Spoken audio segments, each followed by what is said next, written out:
Alors, bonjour à tous, heureux de vous retrouver, chers amis, en ce 16 février 2021. C'est mardi, 16h04, heure du Québec.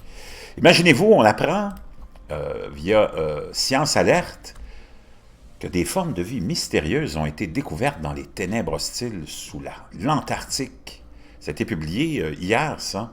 Les eaux sous l'Antarctique sont parmi les environnements les plus inhospitaliers de notre planète, du moins c'est ce que nous pensions. Il fait sombre et les températures sont inférieures à zéro. Pourtant, lorsque les scientifiques ont foré à travers une plateforme de glace antarctique loin de la lumière ou de la chaleur, ils ont trouvé un rocher du fond marin qui abrite plusieurs espèces que nous n'avions peut-être jamais vues auparavant. Quelques-uns des organismes ont été vus dans des endroits similaires, mais ces découvertes marquent la première fois que des créatures stationnaires vivent leur vie attachées à un endroit comme des éponges ont été trouvés dans cet environnement hostile. Cette découverte fait partie de ces heureux accidents qui poussent les idées dans une direction différente et nous montrent que la vie marine antarctique est incroyablement spéciale et étonnamment adaptée à un monde gelé, a déclaré le biographe Hugh Griffiths du British Antarctic Survey. Les plateformes de glace de l'Antarctique sont des radeaux flottants permanents connectés à la masse continentale principale du continent antarctique et ils peuvent être absolument énormes.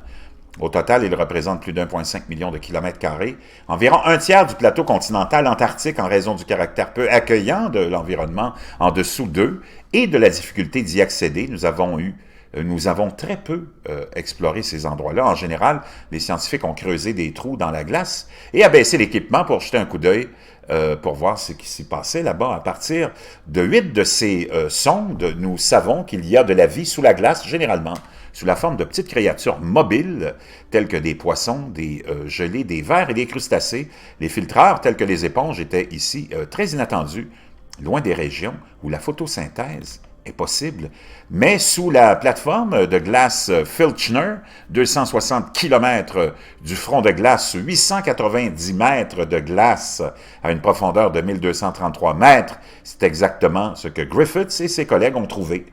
Attachés à la roche, ils ont trouvé une éponge sur une tige, 15 éponges supplémentaires sans tige et 22 organismes pédonculés non identifiés qui pourraient être des éponges, des ascidies ou des hydroïdes, des balanes, des cnidaires ou des polychètes. Notre découverte soulève tellement plus de questions qu'elle ne répond, par exemple. Comment sont-ils arrivés là, se demande Griffith. Et que mangent-ils? Depuis combien de temps sont-ils là? Et quelle est la fréquence de ces rochers couverts dans la vie? S'agit-il de la même espèce que nous voyons à l'extérieur de la banquise ou celle de nouvelles espèces? Et qu'arriverait-il à des communautés si la glace au-dessus d'eux s'effondrait? Donc vraiment fascinant, une forme de vie qui a besoin apparemment de photosynthèse. Fascinant, je vous laisse l'article dans la boîte de description.